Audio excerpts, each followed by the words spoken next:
Hello friends, class 10th chapter number 2 बहुपद, जिसे हम पॉलीनोमियल्स कहते हैं। इसको हम आज जानेंगे कि बहुपद क्या है। बहुपद के बारे में, बहुपद यानी बच्चों बहुत सारे पद, मैनी टर्म्स। इसे इंग्लिश में पॉलीनोमियल्स कहते हैं। बहुत सारे पद, ये बहुपद जो है बच्चों प्लस या माइनस से पद अलग होते हैं।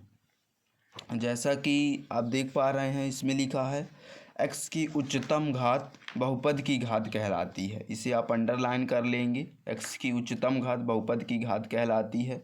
उदाहरण ये दिया हुआ है। उदाहरण के लिए 4x + 2 4x घात 1 है, इसलिए ये क्या है, बहुपद की घात।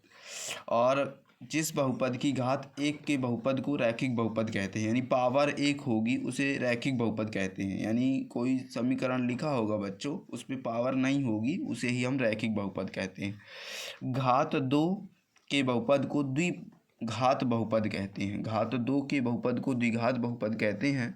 और इधर देख पा रहे हैं, त्रिघात बहुपद को 3 का बहुपद त्रिघात बहुपद कहलाता है। जैसे ये आप देख पा रहे हैं, 3 की पावर है, इसमें भी 3 की पावर, इसमें भी 3 की पावर है, तो ये त्रिघात बहुपद होगा। जिसमें 2 पावर होगी वो द्विघात, जिसमें कोई घात नहीं वो रैखिक बहुपद। ओके बच्चों, देखिए जैसे ये 4x लिखा है, 3y + 5x ऐसा कुछ लिखा है, तो ये एक पद है। इसे प्लस या माइनस से ये पद अलग हो जाएगा। यानी एक पद ये हुआ, एक पद ये प्लस या माइनस से पद अलग हो जाता है। प्लस या माइनस पद कैसे अलग होगा, तो प्लस या माइनस से पद अलग होगा बच्चों बहुपद का। और रैखिक बहुपद क्या है, तो रैखिक बहुपद में आपने पढ़ा 4x + 2, इसमें कोई पावर नहीं है ना, तो इसे हम क्या कहेंगे बच्चों, इसे हम कहेंगे रैखिक बहुपद। रैखिक बहुपद कैसे, कोई पावर ना हो। जिस बहुपद में कोई पावर ना हो तो हम एक पावर मानते हैं कि इसमें एक पावर होगी। और इसके बाद क्या है, इसमें मान लीजिए 4x² + 2 लिखा है, तो इसमें पावर 2 चढ़ी है, यानी ये द्विघात बहुपद है। ये कौन सा बहुपद हो जाएगा, तो ये द्विघात बहुपद हो जाएगा। ऐसा आप जान पाएंगे कि द्विघात बहुपद है। और इसके बाद मान लीजिए 4x³ + 3 है, तो ये 3 पावर इसमें चढ़ी है, तब ये क्या होगा बच्चों, तब ये त्रिघात बहुपद होगा। फाइनली आपको पता चल गया कि ये क्या है, त्रिघात बहुपद है। आइए हम 2.1 कक्षा 10 NCERT बुक का देख लेते हैं बच्चों। आप प्रश्नावली 2.1, इसमें क्या है, किसी बहुपद px के लिए y = px का ग्राफ नीचे आकृति 2.10 में दिया गया है। ये है दो आकृति 2.10। प्रत्येक स्थिति में px के शून्यकों की संख्या ज्ञात करना है। px यानी x वाले शून्यकों की संख्या ज्ञात करना है। तो जितनी बार ये एरो का चिन्ह भाई x रेखा से गुजरेगा उतने ही शून्य होंगे। जैसे इसमें देख पा रहे हैं, ये x अक्ष की रेखा है, इसमें कोई ये एरो गया ही नहीं, ये y में गया है, तो इसमें शून्यकों की संख्या क्या हो जाएगी, तो पहले वाले बच्चों x हो जाएगी। तो क्या लिखेंगे, शून्यकों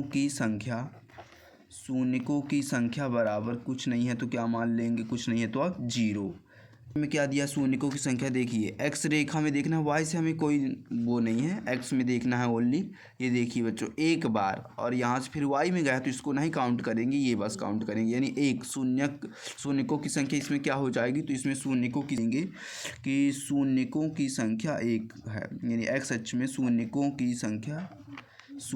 की संख्या बराबर 1। x अक्ष बच्चों आप कि x अक्ष में क्या है, शून्यकों की संख्या 1 2 3, तो यानी x अक्ष में px के शून्यकों की संख्या, इसमें क्या, px के शून्यकों की संख्या इसमें लिख देंगे। शून्यकों की संख्या आप आकृति बना लेंगे, फिर उसके नीचे ये चीज़ लिखिएगा बच्चों। इतना थोड़ा ध्यान रखेंगे कि शून्यकों की संख्या क्या होगी, तो इसमें शून्यकों की संख्या 3 देख लेते हैं। ये x अक्ष की रेखा में हमें देखना है 1 2 बार, तो इसमें कितने शून्यक होंगे, तो इसी प्रकार आकृति बनाएंगे और लिखेंगे शून्यकों की संख्या, x अक्ष के शून्यकों की संख्या बराबर कितनी हो जाएगी, तो 2 हो जाएगी। इसी प्रकार पाँचवा है, पाँचवें में क्या है, देखिए 1 2 3 4, तो शून्यकों की संख्या कितनी हो जाएगी बच्चों, तो शून्यकों की संख्या इसमें x अक्ष के शून्यकों की संख्या कितनी हो जाएगी, तो कितनी गिने थे, 1 2 3 4, तो शून्यकों की संख्या 4। इसी प्रकार छठवें में भी देख, एक ये टच करके गया है, यानी इस पार इस तरफ नहीं आया, तो 1 मानेंगे इसको, कितना 1, तो 1 2 3। शून्यकों की संख्या कितनी होगी? शून्यकों की संख्या 3 होगी। फाइनली आपको इस तरह करना है। और क्या करना है बच्चों, ये पहले आप चित्र बना लेंगे, फिर उसके नीचे ये चीज़ लिख देंगे, शून्यकों की संख्या इतनी है।